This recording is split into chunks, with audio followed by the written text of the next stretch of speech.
I don't know what I did wrong. You did nothing wrong. I did everything he ever asked me to do. There is nothing you could have done to change his actions. I cooked for him, I cleaned for him, I supported him, and still he left me. His choices have nothing to do with you. And I just want the pain to stop. Make it stop, please. Okay, let's stop the pain. Right here, right now. Because it boils down to one simple little thing. And we can take care of that one pretty quickly.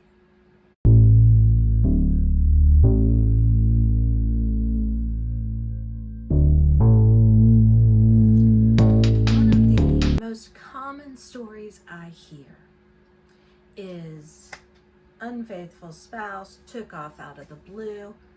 Hell, it's my own story. I went through it too. I had absolutely no notice before my husband left me. He literally picked me up from work one day, told me he had packed his things and moved out, and not to try to find him. And then he went off to Disney with his new girl. So this happens to so many of us.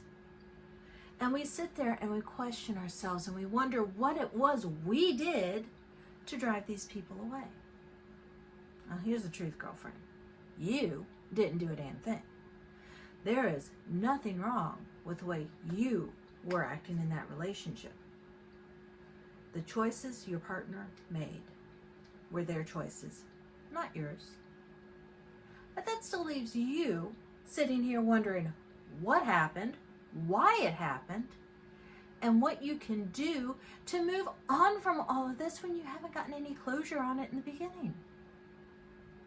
So, let's talk about this, because it boils down to one simple little thing, and we can take care of that one pretty quickly. You see, in every bad relationship, no, you're not responsible for what they did. You are not responsible if they hit you. You are not responsible for the emotional abuse, the verbal abuse, any of that. What you are responsible for is what did you allow? Did you stay when the verbal abuse started? Never mind the reasons. We all have our reasons. Oh, I love him. Oh, if I just ride this out, it's just a rough patch.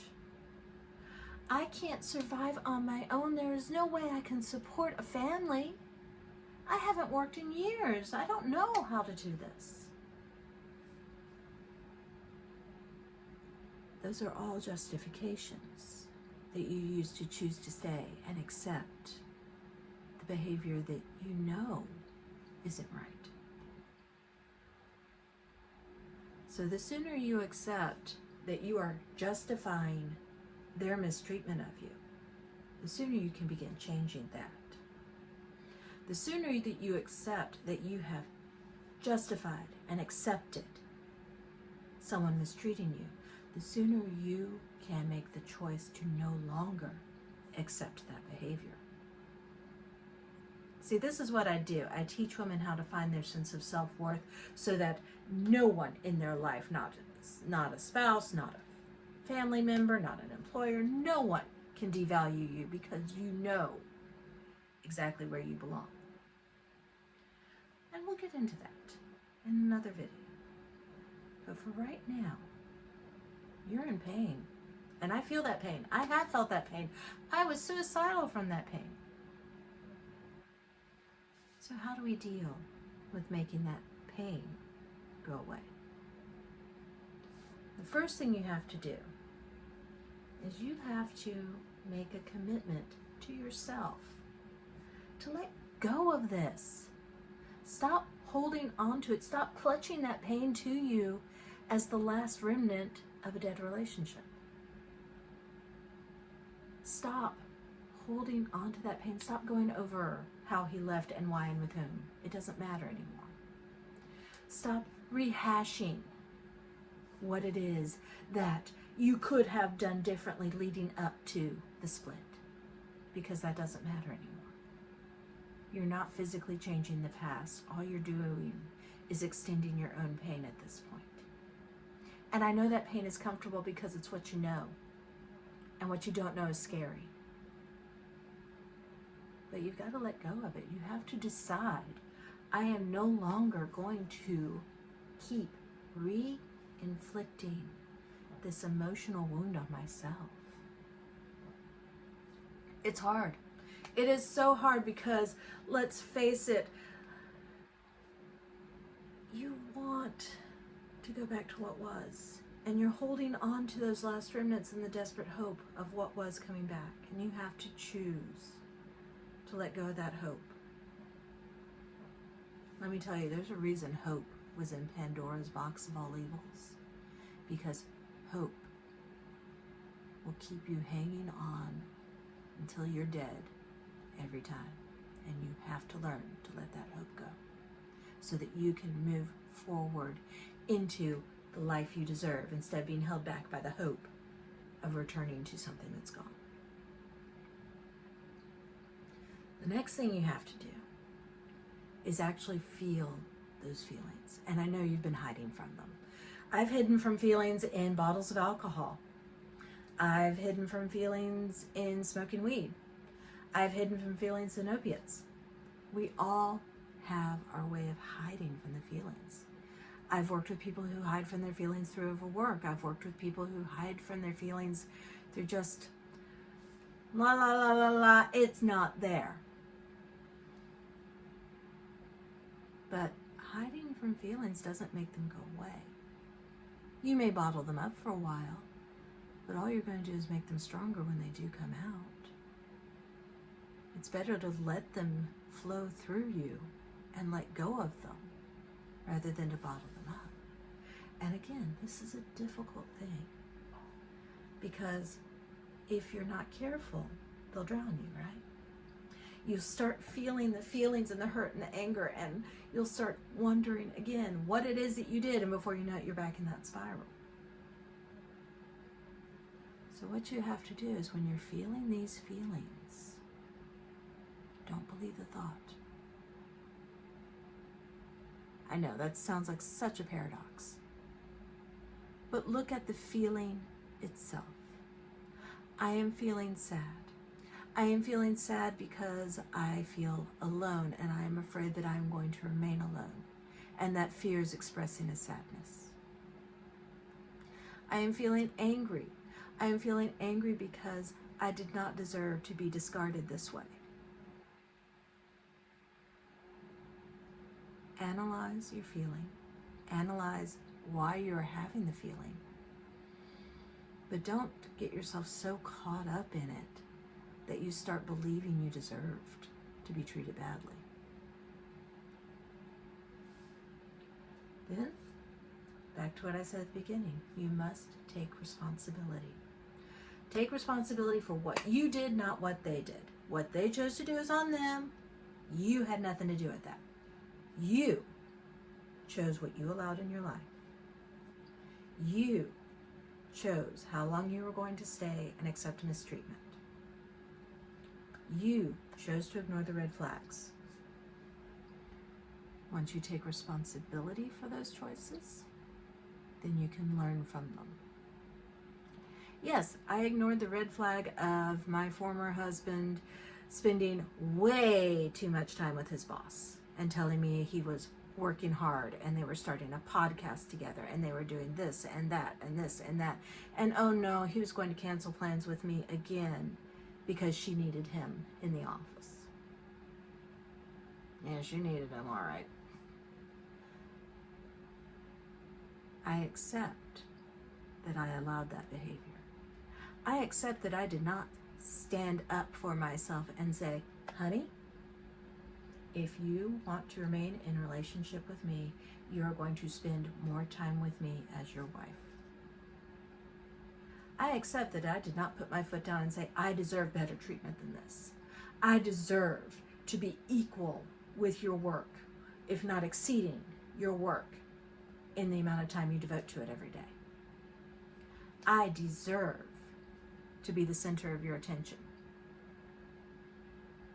I deserve to be treated as the woman who is going out and working the primary breadwinner job. I deserve to be treated as the woman who is cooking and cleaning for you. I deserve to be treated as the woman you love, not the woman that you're choosing to stay with until something better comes along.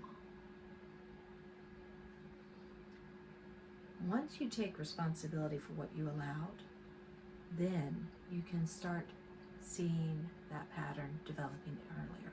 And trust me, if another man came into my life and tried to make me just the live-in maid with sex on the side, I'd tell him to get the hell out.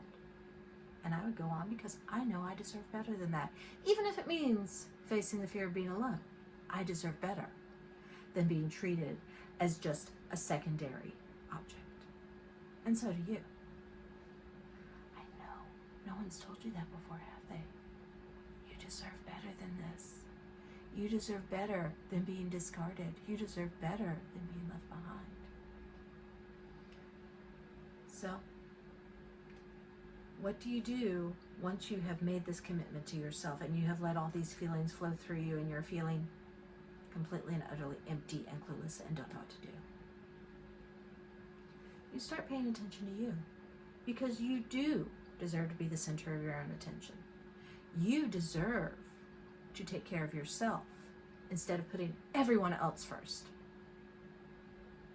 Wow, there's a thought. Maybe you actually get to pamper yourself a little bit.